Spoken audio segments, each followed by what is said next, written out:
The Missouri River was never a highway, it was a graveyard in motion. In the early 19th century, navigators and fur traders called it the Big Muddy, a name that whispered of treachery rather than affection. It was a chaotic brown labyrinth of shifting sandbars and sawyers, massive downed cottonwood trees whose roots anchored to the riverbed while their jagged limbs pulsed under the surface like the rhythmic teeth of a hidden titan. To enter these waters in a wooden keelboat was to engage in a high-stakes gamble with gravity and silt. Historical records from this era show that the Missouri claimed more lives per mile than almost any other North American artery. It moved at a staggering 5 to 10 miles per hour, carrying the pulverized remains of the continent toward the Mississippi. On this particular morning in the late autumn of 1811, the air was a biting 34 degrees Fahrenheit, a temperature that turns river water into a liquid blade, capable of inducing hypothermic shock in less than 5 minutes. 10 men stood upon the deck of a heavily laden keelboat, their muscles corded from weeks of cordelling, the back-breaking labor of pulling the boat upstream by a long rope from the shore. They were exhausted, their hands a map of calluses and open sores, but they were seasoned. Yet the Missouri does not respect experience. It only respects the weight of cargo and the relentless pull of the Gulf. The disaster began not with a roar, but with a sickening wooden groan. A massive planter, a tree trunk embedded firmly in the muck, snagged the bow. The current, possessing the kinetic energy of thousands of tons of moving water, did not stop. It pushed the stern sideways. In the brutal physics of the early 1800s, a keelboat caught broadside in a 5-knot current is a lever being snapped by a giant. The boat tilted. The crates of lead shot, the barrels of salt pork, and the precious gunpowder shifted with a thunderous slide. Water poured over the gunwales. In the span of 6 heartbeats, the vessel, the crew's only sanctuary, their only source of warmth, and their only hope for mission success, was swallowed by the silt-heavy maw of the river. The men didn't have time to pray. They didn't even have time to unbuckle their heavy leather boots or shed their wool coats. They were plunged into a vortex of freezing, opaque water where vision was zero, and the sawyers below acted like spears. The shock of the cold was a physical blow, an immediate constriction of the lungs that forced a silent, gasping scream. As they fought the churning eddy, the keelboat vanished entirely, dragged into the deep trenches carved by the relentless flow. They were now in the crucial threshold, that thin, terrifying line between existence and erasure. They were no longer explorers or traders, they were mammalian organisms fighting a prehistoric force. Each man struggled against the weight of his own waterlogged clothing, which now felt like a shroud made of lead. The Missouri was pulling them down, filling their pockets with sand, its current whipping them against the very debris that had sunk their craft. To understand this moment, we must look at the forgotten customs of river survival. There were no life jackets, there was no radio, there was no rescue party. The harsh reality of the 1810s meant that if the river took your boat, it usually took your soul along with it. The suction of the Missouri is legendary. The high sediment content makes the water denser than clear river water, creating a pull that can trap a swimmer's limbs in a grip of liquid earth. But these 10 men, driven by a primal screaming reflex to see the sun once more, clawed through the foam. One by one they breached the surface, gasping for air that felt like fire in their frozen lungs, and began the desperate swim toward the hostile, muddy bank. They reached the shore not as victors, but as wreckage. They crawled onto the freezing silt, their bodies blue, their coordination shattered. As they stood up, shivering so violently that their teeth threatened to crack, they realized the full extent of their catastrophe. The river had not just taken their boat, it had stripped them of their very identity. The suction of the mud and the violence of the current had torn the clothes from their bodies. They stood on the edge of a vast, unforgiving wilderness, 10 men naked, shivering, and utterly alone on the hostile bank of the Big Muddy. Before we dive deeper into the archives of the past, subscribe to Wildbound History and tell us in the comments, what country and city are you watching from? To stand on the banks of the Missouri River in 1811 was to stand at the edge of the known universe. Historical records from this era show that a man's survival was not dictated by his will alone, but by the contents of his possibles bag, a leather pouch containing a flint, steel, char cloth, and a knife. These were not merely tools, they were the mechanical extensions of a pioneer's soul. Without them, a human being in the American West was reduced to a state of prehistoric vulnerability. As the 10 survivors of the Big Muddy stood shivering on the muddy bank, the crushing weight of their loss began to settle. They weren't just cold, they were historically erased. The harsh reality of the early 19th century meant that everything they owned, their heavy wool capotes, their linen shirts, their buckskin breeches, and their waterproofed leather boots, represented months of labor and significant capital. In the frontier economy, a good rifle was worth more than a year's wages for a common laborer, and a dry horn of gunpowder was the difference between a hot meal and starvation. The river had claimed all of it. The Missouri didn't just sink a boat, it liquidated their entire existence.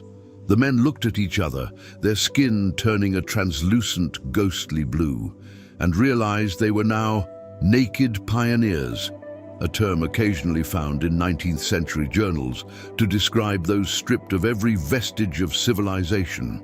To understand the severity of this moment, we must look at the forgotten customs of the mountain men and river travelers. These men practiced a discipline of constant readiness. They slept with their rifles in their arms and their knives at their belts. To be without a blade in 1811 was a form of psychological castration. The silence among the 10 men was not just born of shock. It was the silence of men who knew the technical impossibility of their situation. Without fire, they would die of hypothermia before the moon reached its zenith. Without shoes, their feet would be shredded by the flinty rocks and frozen thorns of the river bottom. Without weapons, they were no longer the apex predators of the woods, but prey for the wolves and grizzly bears that dominated the Missouri breaks. The archive of life they had carried, the journals of their journey, the maps drawn on parchment, the letters to families back in St. Louis or Kentucky, was now part of the river's silt. This loss of information was a specific type of tragedy in the age of exploration. Every sandbar mapped and every tributary noted was gone, forced back into the realm of the unknown.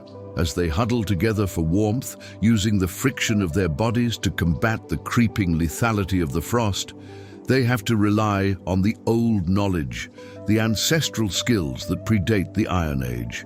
They are forced to look at the landscape not as a source of profit, but as a source of raw materials. The willow bark must become cordage, the sharp river stones must become makeshift blades, the very mud that nearly drowned them must be smeared on their skin to provide a thin, drying layer of insulation against the biting wind. This was the true test of the 1811 mind. Modern psychology calls it situational total loss, but to these men, it was simply the cruel price of the frontier. They had to navigate the transition from being men of the trade to being creatures of the earth. Oh, the social hierarchy of the boat. The distinction between the captain, the patroon, and the engagees vanished. In the eyes of the Big Muddy, they were all equal in their nakedness. They were 10 heartbeats fighting against a continental winter. As the sun began to dip toward the jagged horizon, casting long, mocking shadows across the reeds, the men faced a decision that would define their legacy: succumb to the numbing peace of the cold, or begin the agonizing process of rebuilding a civilization from nothing but frozen mud and sheer defiance. To understand the true terror of the 1811 Missouri frontier, One must move beyond the physical threats of frostbite and predators and examine the internal architecture of the pioneer mind. Historical records from this era show that the greatest enemy of the expeditionary was not the wolf, but the silence, a psychological phenomenon documented in the journals of early explorers as a crushing weight that could unmoor the strongest of men. When these 10 survivors found themselves standing naked on the bank, they were suddenly thrust into a state of absolute geographical and existential isolation. In the early 19th century, there was no concept of a global safety net. There were no search parties, no emergency beacons, and no hope of accidental discovery. If you vanished into the breaks of the Big Muddy, you simply ceased to exist in the ledger of the living. The harsh reality of 1811 meant that the distance between these men and the nearest outpost of civilization, likely a fortified fur trading post hundreds of miles away, was not measured in miles, but in the probability of death. This realization triggers a specific type of psychological trauma known to historians of the West as the wilderness shock. For a modern human, isolation is often a choice or a temporary inconvenience. For the 1811 keelboat man, isolation was a definitive physical wall. The psychological pressure of being stripped naked meant that the boundary between the self and the world had dissolved. Usually, a man's clothes and his tools acted as a buffer, a familiar shell that reminded him he was a human being from a specific place and time. Without them, the mind begins to perceive the landscape not as a setting, but as an active antagonist. Historical analysis of survival psychology suggests that in group disasters of this magnitude, the first threat to the collective is the contagion of despair. As the sun dipped lower, the 10 men faced a terrifying mental transition. Each man was forced into a silent internal dialogue with his own mortality. In the records of the era, we find accounts of le noir, the blackness, a term used by French-Canadian voyagers to describe the moment the mind accepts its own erasure. To survive, these 10 individuals had to resist this mental collapse. They had to maintain a rigid, almost military discipline of the spirit. The isolation was not just physical, it was temporal. They were trapped in a now that felt eternal, with no guarantee of a tomorrow. To stand on that bank was to be a ghost while still breathing. The Missouri River, with its constant low-frequency roar, creates a soundscape that actually impairs cognitive function over long periods, a fact that modern acoustic ecology is only now beginning to understand. This white noise of the river masks the sounds of approaching danger, forcing the brain into a state of hypervigilance that leads to rapid neurological exhaustion. These men were under siege by the very air they breathed. Every snap of a dry twig sounded like a flintlock hammer. Every rustle in the tall blue-stem grass was a grizzly bear's approach. Their isolation was so total that the very concept of humanity began to feel like a distant, flickering dream. Furthermore, the social dynamics of the group underwent a radical, silent shift. In the 1810s, a man's reputation, his honor, was his most valuable currency. To be seen by your peers in a state of total vulnerability, stripped of the trappings of your profession, created a profound sense of shame that could paralyze decision-making. The survivors had to overcome this ego death. They had to look past the indignity of their condition to find the cold, mechanical logic required for the next hour of life. This is the psychology of the ancestral mind, a stripping away of the ego until only the core drive of the species remains. The geography of the Missouri Breaks contributed to this sense of entrapment.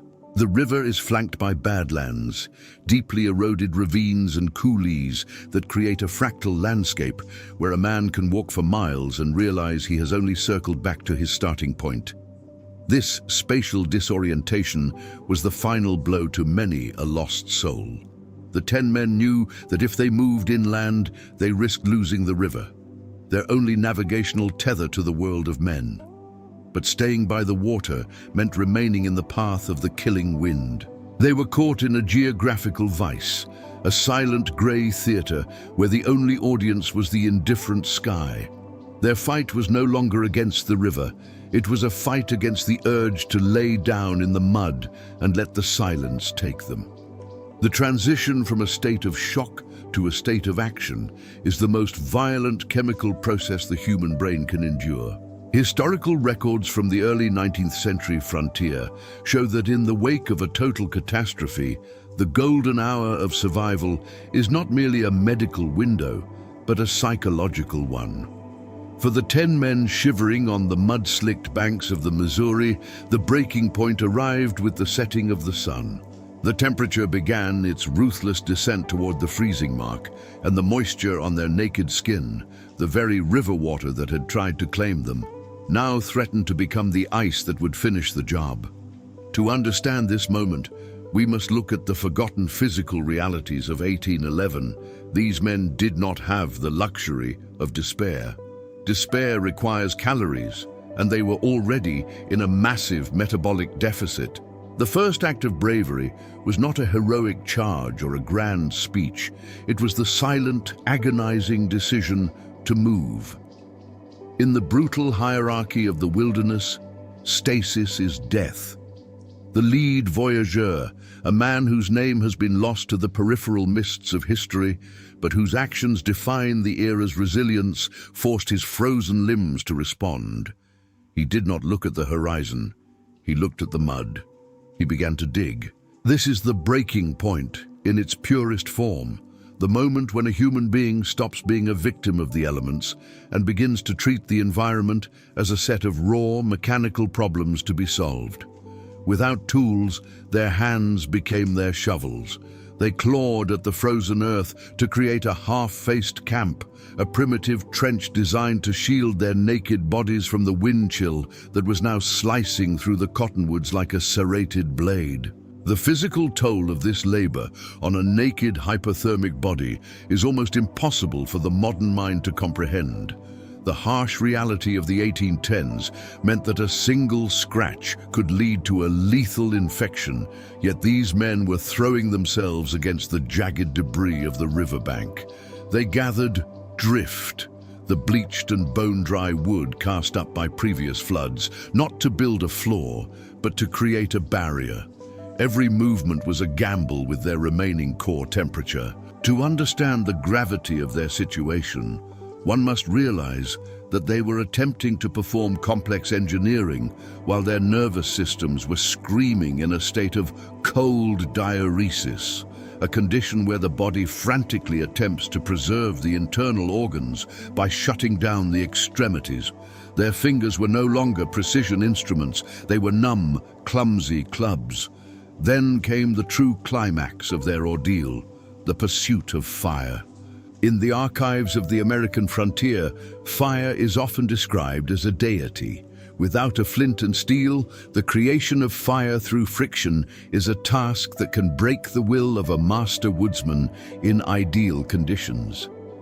In the damp, freezing humidity of a Missouri riverbank, it is a near impossibility. Yet historical accounts of similar naked survivals suggest a desperate communal effort. They used the dry inner bark of the cedar shredded into a bird's nest of tinder. Two men, their chests heaving, worked a makeshift bow drill fashioned from a discarded piece of river cord and a sapling. This was the raw calculus of survival, the expenditure of their last remaining calories for a single, microscopic spark. The silence of the woods was replaced by the rhythmic, frantic scrubbing of wood on wood, a sound that represents the heartbeat of human civilization itself. When the first wisp of blue smoke finally curled into the darkening air, it was more than a chemical reaction. It was an act of defiance against the big muddy. The spark caught. The tinder glowed. As the small flame grew, fed by the dry debris of the forest floor, the psychological breaking point shifted from terror to a grim, predatory focus. They were no longer the swallowed, they were the survivors. They huddled around the flickering light, the orange glow reflecting off their bruised and mud-caked skin, looking like figures from a prehistoric cave painting. This was the 1811 reality. Life stripped of its finery, reduced to the heat of a few burning branches and the shared breath of comrades. But the fire was only the beginning. The breaking point required them to face the hostile bank in its entirety. As the smell of wood smoke drifted into the timber, it acted as a beacon for the other residents of the Missouri Breaks. The wolves of the northern plains, larger and bolder in the early 19th century, began their nocturnal chorus. The men had no rifles, no lead, and no powder. They had only the fire and their collective presence. This stage of the journey defines the era, a time when human life was a fragile flame maintained only by constant, exhausting vigilance. They took turns standing watch, naked and shivering, holding charred sticks as makeshift clubs, staring into the darkness where the eyes of predators reflected the firelight. It was a night of total vulnerability, a test of the human spirit that modern comfort has almost entirely erased from our collective memory. They were 10 men against a continent, and for the first time since the boat went down, the continent was blinking first. To understand the aftermath of the 1811 Missouri sinking, one must look at the forgotten ledger of the frontier, a place where the line between a legendary success and a silent disappearance was thinner than a sheet of parchment.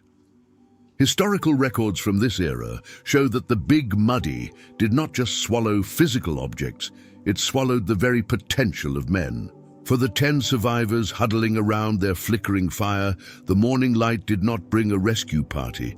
It brought the cold, analytical clarity of their new reality.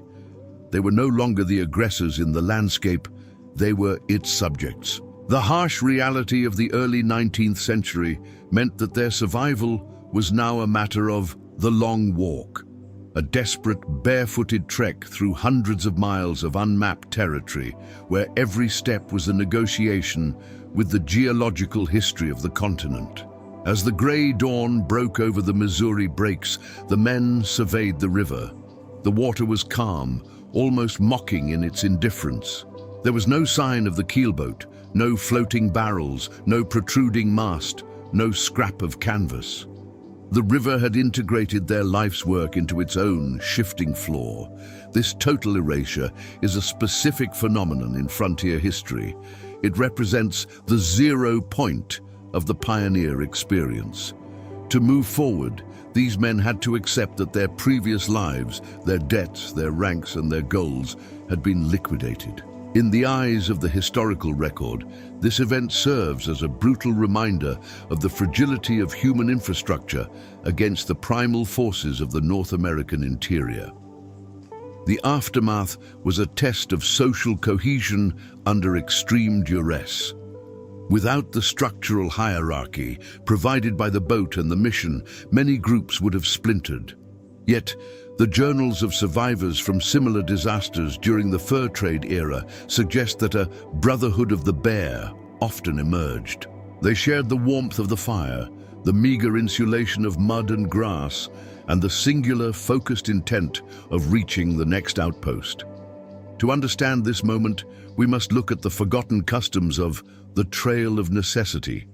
They moved in a single file, the strongest breaking the path through the frozen brush, their feet bleeding and then numbing, creating a literal trail of blood in the frost.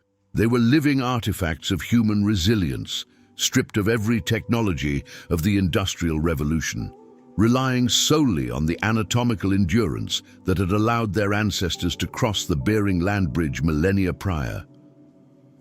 Historical analysis of the Missouri River's impact on early westward expansion reveals that such disasters were the silent teachers of the frontier. Every sinking like this one resulted in new protocols for cordelling and better designs for the bull boats and mackinaws that would follow. The 10 men on the bank were, in a sense, the involuntary research subjects of a continental laboratory. Their suffering became the data point that informed future expeditions, including the later, more organized efforts of the American Fur Company.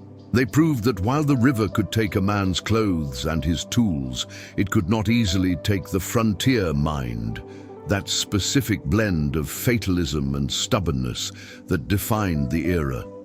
The aftermath also forced a confrontation with the indigenous reality of the region. They were moving through the ancestral lands of the Osage and the Missouri tribes. In their naked, weaponless state, the survivors were entirely at the mercy of any human encounter. This highlights a crucial historical truth. The West was never an empty space, but a complex tapestry of existing nations. For the survivors, the sight of a distant plume of smoke was no longer a sign of potential conflict, but a beacon of possible salvation or final judgment. They had to navigate this cultural landscape with a humility that was often absent in better-equipped expeditions. To survive the aftermath, they had to become ghosts in the woods, quiet, observant, and utterly respectful of the power dynamics of a land they had once hoped to conquer. As they marched, the physical transformation of the men was total. Their skin became leathery from the wind. Their hair was matted with river silt. Their eyes acquired the thousand-yard stare of those who have looked directly into the abyss of the natural world and refused to blink. This is the silt of destiny, the process by which the frontier grinds down the individual until only the essential marrow remains. Their story, though often relegated to the footnotes of larger histories, is the true heartbeat of the American saga. It is a story of what remains when everything else is stripped away. It is the realization that the greatest tool ever carried into the wilderness was not the rifle or the axe, but the unbreakable thread of human companionship. To stand today on the stabilized, concrete-reinforced banks of the modern Missouri River is to stand upon a silent battlefield of the human spirit. Historical records from this era show that the 1811 sinking was not merely a tragic footnote in the annals of the fur trade, but a profound testament to the indestructible core of the pioneer identity. To understand the legacy of these 10 men, we must look at the forgotten philosophy of the frontier, a worldview that did not see nature as a backdrop, but as a crucible. The Missouri River, the Big Muddy, acted as a filter, stripping away the weak, the unprepared, and the unlucky, leaving behind a lineage of resilience that would eventually define the expansion of a continent. The story of the 10 naked survivors is a documentary study in the physics of the soul. In the early 19th century, the measure of a man was not found in his bank ledger or his social standing in St. Louis. It was found in his ability to remain a functioning moral agent when every external support had been violently removed. These men did not just survive, they maintained a collective sanity. They proved that the civilization of the heart can persist even when the civilization of the machine fails. When we analyze the great tapestry of history, we often focus on the generals, the presidents, and the wealthy merchants. Yet, it is in these raw, unrecorded moments of naked survival that the true character of our ancestors was forged. They were the anonymous architects of the Western will, demonstrating that human dignity is not a garment one wears, but a fire one carries within. The harsh reality of the 1810s meant that many who suffered such trials never spoke of them again. To them, survival was not a miracle. It was a requirement. This stoicism is a lost cultural artifact, a silent strength that modern society, with its constant connectivity and digital safety nets, struggles to comprehend. The legacy of the Big Muddy is the realization that we are the descendants of those who refused to lie down in the mud. Every modern bridge that spans the Missouri, every city that draws its water from its depths, and every ship that navigates its currents owes a silent debt to the 10 men who once stood naked and shivering on its banks, refusing to be erased. Their struggle reminds us that the hostile bank is always there, waiting just beneath the surface of our comfortable lives, and that our only true defense is the resilience of our character and the strength of our bonds to one another. In the final reflection of the historian, we must ask, what does the Big Muddy represent to us today? It is the symbol of the unpredictable, the overwhelming, and the inevitable. It is the reminder that history is not a steady march of progress, but a series of desperate lunges for survival in a world that owes us nothing. The 10 men of 1811 are our mirrors. They show us what we are capable of when the boat sinks, when the clothes are torn away, and when the cold wind begins to blow. They teach us that the most powerful archive of life is not found in a library, but in the memory of a fire built from nothing in the heart of a frozen wilderness. Their legacy is the very ground we walk upon, a land conquered not just by the rifle and the plow, but by the sheer, stubborn refusal of 10 naked men to die alone in the dark. Thank you for exploring the untamed past with us at Wildbound History. If you believe these stories of resilience must never be forgotten, hit the like button and subscribe for our next historical journey. Until next time, stay wild.